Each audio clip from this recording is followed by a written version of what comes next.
君の虜になってしまえばきっとこの夏は充実するのもっともう戻れなくたって忘れないで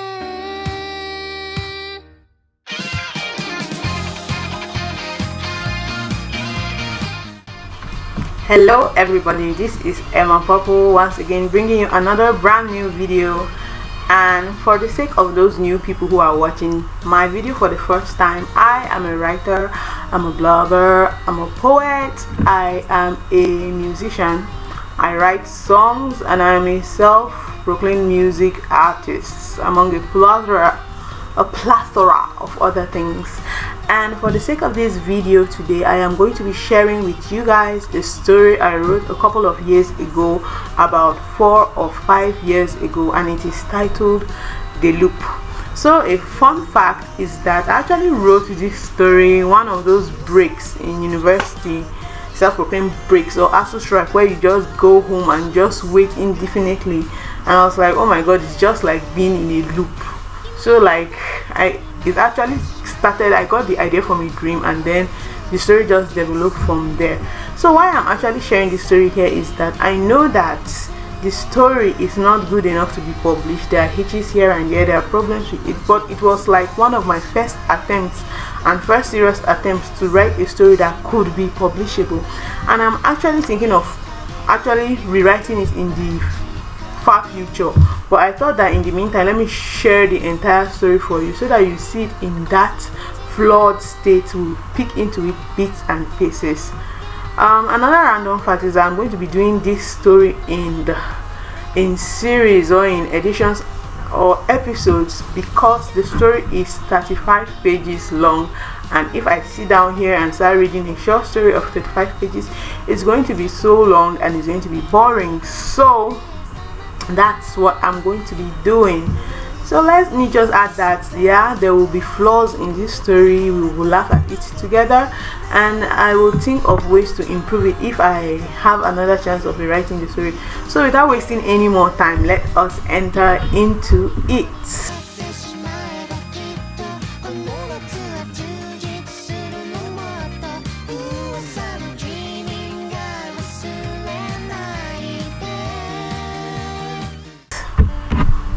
The Loop, a short story. Once upon no time, there was a place outside the confines of time and space. This pocket dimension was called the Loop. In the Loop, there were no seasons. The people who stayed in this world never aged, but existed in a tiring state of continuity. Things just went by much like in a loop. And in this crazy world, within the boundaries of Bridge Cottage, lived 4 young girls named Molly, Mommy, Baby, and Ina, nicknamed Crazy Girl. They were watched over by Mrs. Darkheart and her one-legged human-sized vulture, Legolas. On second thoughts, I would have changed that name, Legolas. Copyright infringement much. Anyway, let's go on. Molly was a petite brunette. Her hair was cut in short bangs which were parted from her face with a yellow hairpin. She was the cynical one in the group, and she also really loved music. As they performed their chores every morning, she would usually break out in song. She owned a purple guitar called Marsha, which she didn't know how to play, but she always promised the girls that she would figure it out someday. Mommy and Baby were an inseparable pair. Baby was the tiniest of the 4 girls. She wore her pink hair in pigtails, one much longer than the other. She was the adorable one and usually asked the questions while Mommy typically answered them. And since Mommy was bigger, she literally carried Baby everywhere. Mommy was tall and lanky, the tallest of the girls. She wore a pair of circular rimmed glasses which she couldn't see without. She had short black hair, and she was as clever as she looked. Crazy Girl was a totally different individual altogether. She was exactly like her name. Her wild purple mess of a hair and bushy eyebrows added to her rough personality.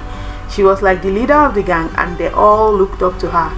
Ina was a wild girl whose activities consisted of making fun of Molly singing or causing mischief around the cottage.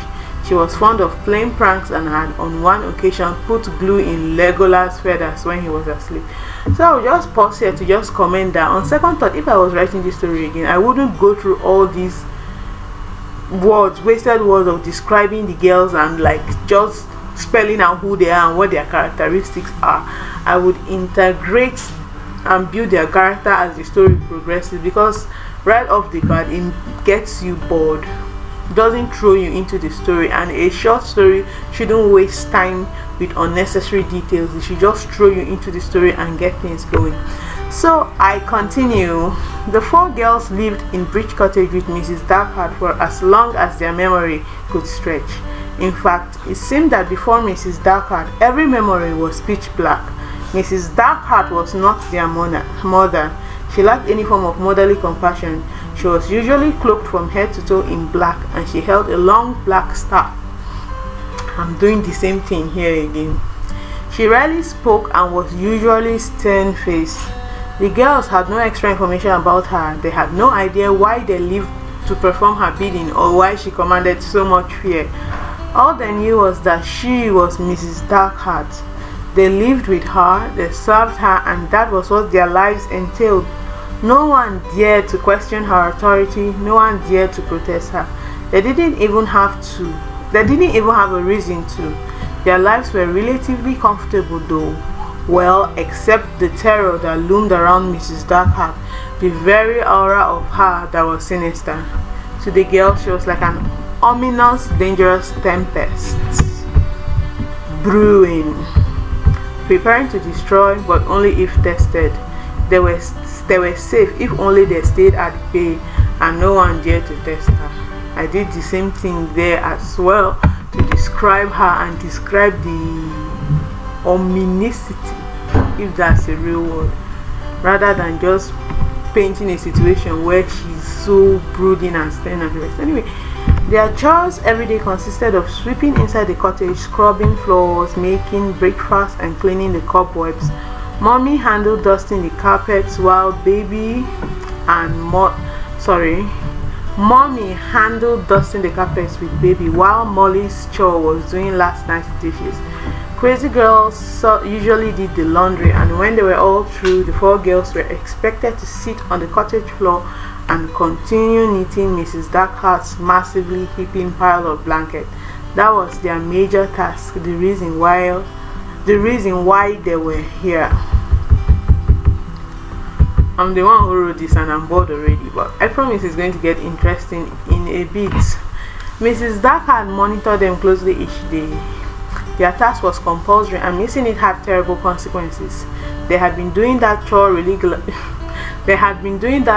religiously every single day since each girl could remember. No one knew what the blanket was for and why they never stopped knitting it.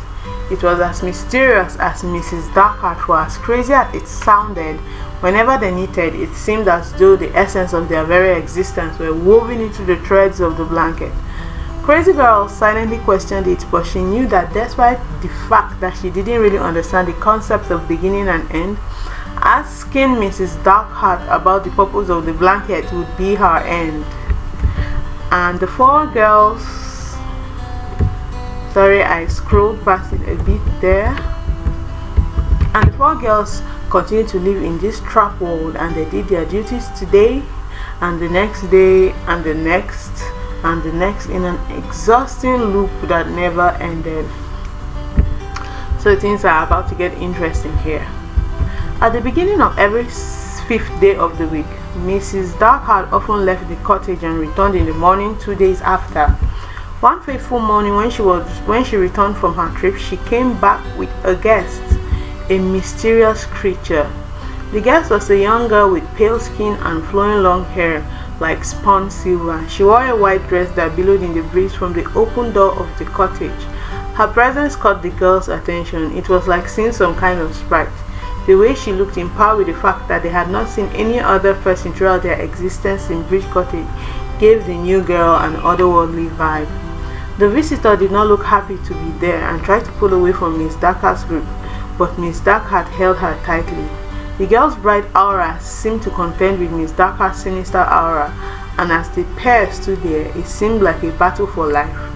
The 4 girls watched from their knitting in awe of this strange creature. They had never seen someone like her before. In fact, they had never seen another person before, or rather, they did not remember. The continuity of their reality did not involve any variation in their looped existence.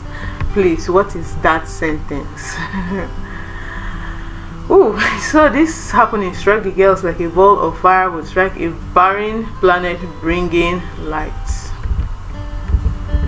Emah asked the question in everyone's minds. Who is she? She seemed dazed as though in a dream world. Crystalline, Miss Darkheart said as she released her hold on the girl and asked her to sit down with the other girls.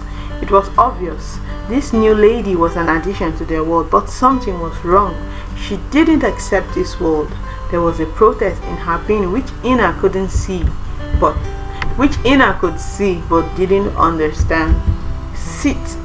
Neat, Miss Darkheart told the girl with her constant stern expression. The girl sat down and Miss Darkheart pulled out glimmering knitting pins identical with the girl's and handed it to her. The rules are clear. Knit and everything will be fine. She left the girl with Emah and the others and moved away with her imminent presence of darkness to the room not far off where she usually sat and watched the girls attentively as they knitted. Their walk that day was silent. The silver-haired elephant in the room knew that she was the object of attention, and everyone, especially Emah, could not help but wonder who she was and where she came from.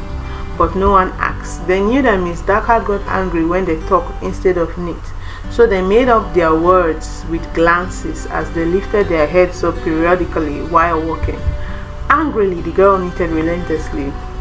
She seemed to pour her spite upon the blanket as if it was what kept her here.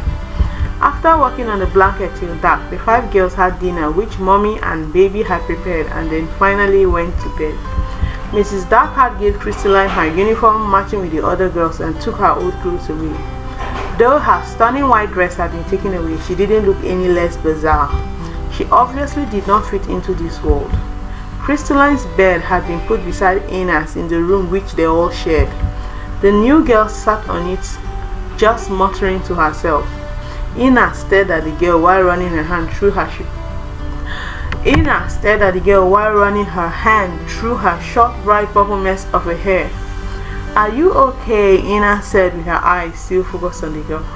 So I think this is where I'm going to stop for today's video.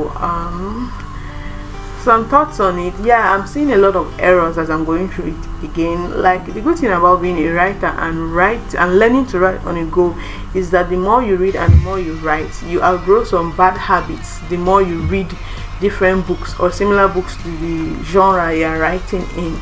So like today, nowadays, there are so many things I would have eliminated. After writing this book, I've written like 4 or 5 more short stories, and I've really mastered the art of writing short stories. And as I said before, in short stories you have to be concise and straight to the point. I noticed in the story that I was dilly-dallying here and there, but I can promise you that this story is quite interesting and things really move on later on in the story. So thank you all for watching, everybody. Please leave a comment below telling me what you thought about my story so far. Subscribe, leave a like, and I will see you all next time. Bye.